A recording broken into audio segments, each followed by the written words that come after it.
வாழ்க வையகம், வாழ்க வையகம், வாழ்க வளமுடன். குருபுகழ் வாழ்க, குருவே துணை. அனைவருக்கும் இனிய காலை வணக்கங்களும் வாழ்க வளமுடன் என்ற வாழ்த்துகளும். மார்கழி மாதம் 26ஆம் நாள்.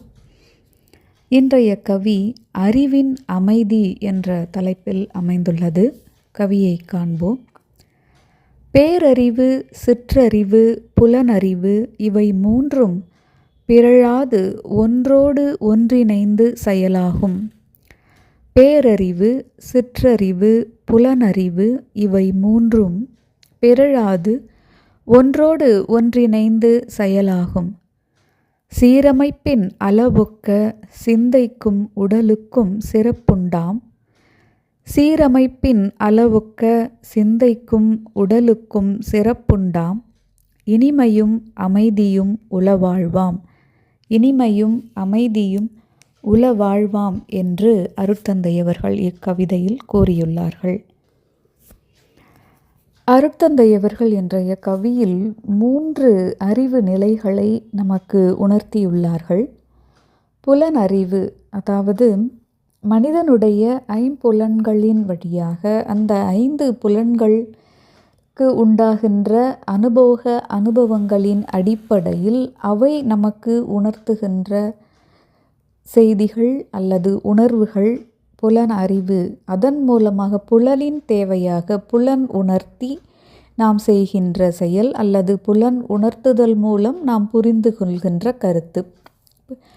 நாம் ஒரு குறிப்பிட்ட இனிப்பு, உதாரணத்திற்கு நாம் ஒரு குலாப்ஜாம் என்று எடுத்துக்கொண்டால் அதை உண்டு தொடர்ந்து உண்டு அதன் சுவையும் அதனுடைய உணர்வும் நமக்கு ஒரு மன திருப்தியை ஏற்படுத்தி இருக்கும்.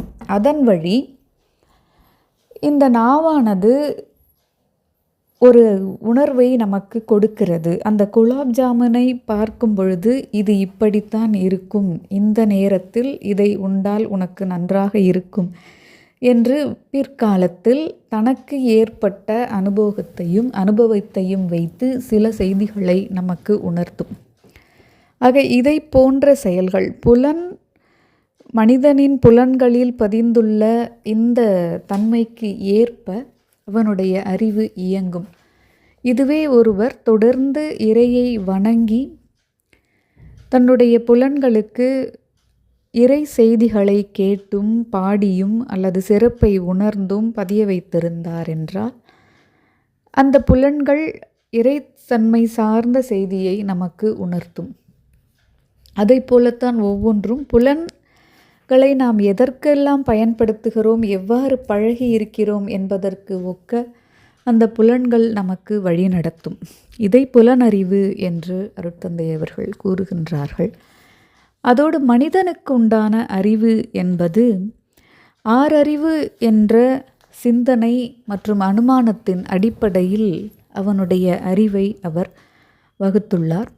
பொதுவாக 6 அறிவு மனிதனுக்கு இருக்கிறது என்று நாம் உணர்ந்திருக்கின்றோம். இந்த 6 அறிவு நாம் சிற்றறிவாக காணுகின்றோம். ஒரு குறிப்பிட்ட எண் வரை நம்மால் கவனத்தில் வைத்து கொள்ள முடியும். ஒரு குறிப்பிட்ட எண்கள், குறிப்பிட்ட தொகை, குறிப்பிட்ட வகை என்று ஒரு அளவிற்கு நாம் அனைத்தையுமே ஆய்ந்து அறியக்கூடிய ஆற்றல் நமக்கு உண்டு.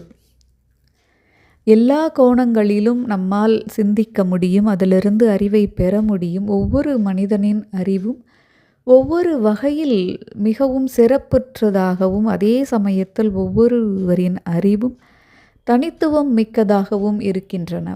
இவையெல்லாம் நமக்கு சிற்றறிவாக இருக்கின்றன. இந்த சிற்றறிவானது தான் ஒவ்வொரு மனிதனின் வாழ்க்கைக்கும் மிக இன்றியமையாததாகிறது. அவனுடைய வாழ்க்கையை மேம்படுத்தி கொள்வதற்கும் ஒவ்வொரு தனி மனிதனும் தன்னுடைய வாழ்க்கையை வழிநடத்தி கொள்வதற்கும் செப்பம் செய்வதற்கொள்வதற்கும் அதில் வளர்ச்சி அடைவதற்கும் வெற்றி பெறுவதற்கும் வாழ்க்கையின் நோக்கத்தை அடைவதற்கும் உதவுவது இந்த சிற்றறிவு தான். ஆனால் இந்த சிற்றறிவை விட மிக பெரியது, அது நாம் ஒப்பு நோக்குவதற்கு கூட சிற்றறிவு என்பது மிகச்சிறியதாக இருக்கிறது.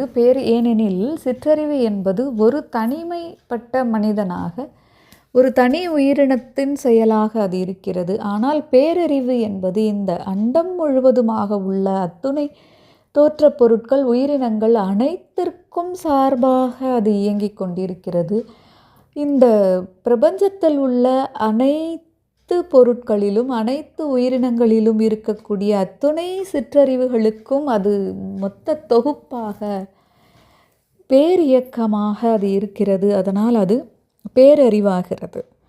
ஆக இந்த மூன்றும் எவ்வாறு இருக்க வேண்டும் என்று அருட்தந்தை கூறுகிறார் என்றால், புலனறிவு, சிற்றறிவு, பேரறிவு, இது மூன்றும் ஒன்றுக்கொன்று பிணக்கு ஏற்படாமல், பிறழாமல் ஒன்றிணைந்து செயல்படும் பொழுது புலன்கள் இறைவழியை நோக்கி, புலன்களின் தன்மையும் புலன்கள் நமக்கு உணர்த்துகின்ற வழிநெறியையும் வழிகாட்டுதலையும் சிற்றறிவும் அதையே ஏற்று அதையே நமக்கு சிற்றறிவும் உணர்த்துவதாக இருக்கும் பொழுது, இதை இரண்டையும் மிக எளிமையாக பேரறிவோடு ஒன்றிணைந்து மிக மேன்மையான வாழ்க்கை முறையை நம்மால் வாழ முடியும்.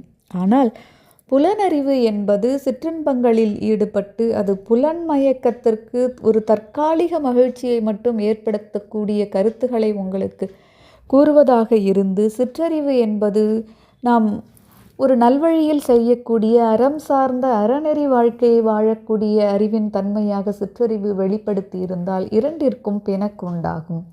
புலன்களின் வழியாக மனிதன் மகிழ்ச்சியை நாடுவான். அதே சமயத்தில் சிற்றறிவு அவனுக்கு உணர்த்துவது என்பது இறையை நோக்கிய பயணத்தை. இரண்டுக்கும் நமக்கு முரண்பாடு ஏற்பட்டு நமக்கு துன்பத்தை உண்டாக்கும். அதே நேரத்தில் புலனறிவு, மனிதனுடைய சிற்றறிவு, அதோடு இணைந்த பேரறிவு மூன்றும் ஒரு ஒருங்கிணைப்போடு செயல்படும் பொழுது அது மனதிற்கும் சரி, உடலுக்கும் சரி, அறிவுக்கும் சரி இனிமையையும் அமைதியையும் உண்டாக்கும். இது வாழ்க்கையை மேம்படுத்தும் என்று அருட்தந்தையவர்கள் புலனறிவு, சிற்றறிவு, பேரறிவு மூன்றும் ஒருங்கிணைந்து ஒன்றுபட்டு இயங்குவதால் வாழ்வில் அமைதியும் இன்பமும் ஏற்படும் என்று அருட்தந்தையவர்கள் நமக்கு கூறுகின்றார்கள். அதே நேரத்தில் 12 திருமுறைகளில் நமக்கு 11வது திருமுறைகளை எழுதியவர்களில் இன்று நாம் காணப்போகும் அருளாளர் பட்டினத்து அடிகள் 3 இருந்ததாக நாம் காலத்தின் வழியாக நாம் அறிஞர்கள் எடுத்துரைக்கின்றார்கள். திருமுறை பட்டினத்தார், சித்தர் பட்டினத்தார், இசைப்பா பட்டினத்தார், மேலும் பிற்கால பட்டினத்தார் என்று கூட ஒருவர் அழைக்கப்படுகின்றார். ஆக நாம் இந்த திருமுறையில் இருந்த பட்டினத்தாரை திருமுறை பட்டினத்தார் என்றே நாம் அழைக்கின்றோம். 10ஆம் நூற்றாண்டின் காலத்தில் அவர் தோன்றியிருக்கிறார். 195 பாடல்களை அவர் பாடியுள்ளார். கோயில் நான்மணி மாலை, திருக்கழுமலமணி மும்மணி கோவை, திருவிடை மருதூர் மும்மணி கோவை, திரு ஏகம்பமுடையார் திருவந்தாதி, திருவொற்றியூர் ஒருபா ஒருபது என்னும் 5 நூல்கள் இவரால் பாடப்பட்டவையாக நாம் காண்கின்றோம். பட்டினத்து அடிகள் காதற்ற ஊசியும் வாராது கடைவழிக்கே என்ற ஒரு வாசகம் அவரைக்கு இறைவனை உணர்த்திய ஞானம் தந்த வாக்கியமாக நாம் பார்க்கின்றோம். இந்த வாக்கியம் உணர்த்திய உடன் அவருக்கு அதன் வழி அவருக்கு ஞானம் கிடைத்தது, இறை உணர்வு ஏற்பட்டது. அப்படியே தன்னுடைய அத்துணை சொத்துக்களையும் செல்வத்தையும் துறந்து கட்டிய கோவணத்துடன் துறவறம் பூண்டு வெளியேறினார் என்பது நாம் அறிந்த செய்தியே. பட்டினத்து அடிகள் பொதுவாக நமக்கு ஒரு செய்தியுண்டு. குருவின் காலத்திற்கு பின் சீடர் வாழ்வார், அவருடைய பெருமைகளை எல்லாம் எடுத்து ஓதுவார் என்று. குருவோடு வாழ்ந்த சீடர் பத்ரகிரியார். என்னவென்றால் பத்ரகிரியார் முதலில் முக்தி அடைந்து விடுகிறார்.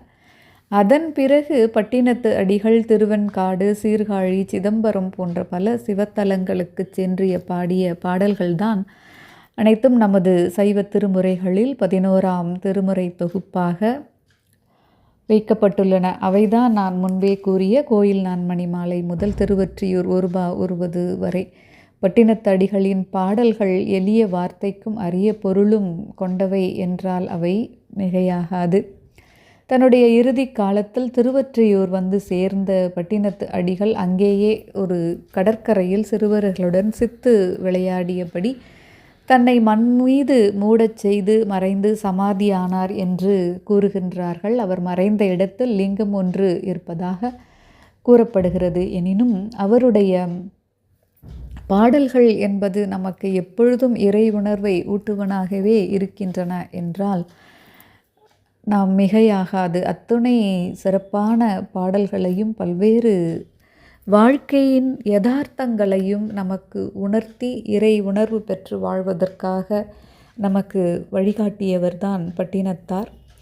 ஆக நாம் அருளாளர்களின் வாழ்க்கையையும் அவர்கள் எழுதிய நூல்களையும் நாம் பார்க்கும் பொழுது அறிந்து கொள்வதெல்லாம் நம்முடைய புலனறிவில் கொண்டு புலனறிவிலேயே மயங்கி நம்முடைய வாழ்க்கையை சிற்றின்பங்களோடு நிறுத்திவிடாமல் அதிலிருந்து விடுபட்டு சிற்றறிவை சீரான முறையில் பேரறிவை நோக்கி நாம் செலுத்தும் பொழுது இறை உணர்வு பெற்று இன்பமாகவும் அமைதியாகவும் வாழலாம் என்று கூறி எப்பொழுதும் இந்த தற்காலிகமாக தோன்கின்ற சிற்றின்பங்களை விடுத்து மனதை அமைதியாகவும் பேரின்பத்தையும் வைக்கும் இறை உணர்வோடு நம்மை இணைத்து வாழ்வோம் என்று கூறி இன்றைய நாள் அனைவருக்கும் இனிய நாளாக அமைந்திட வாழ்க வளமுடன் என்று வாழ்த்தி விடைபெறுகிறேன். நன்றி. வாழ்க வளமுடன்.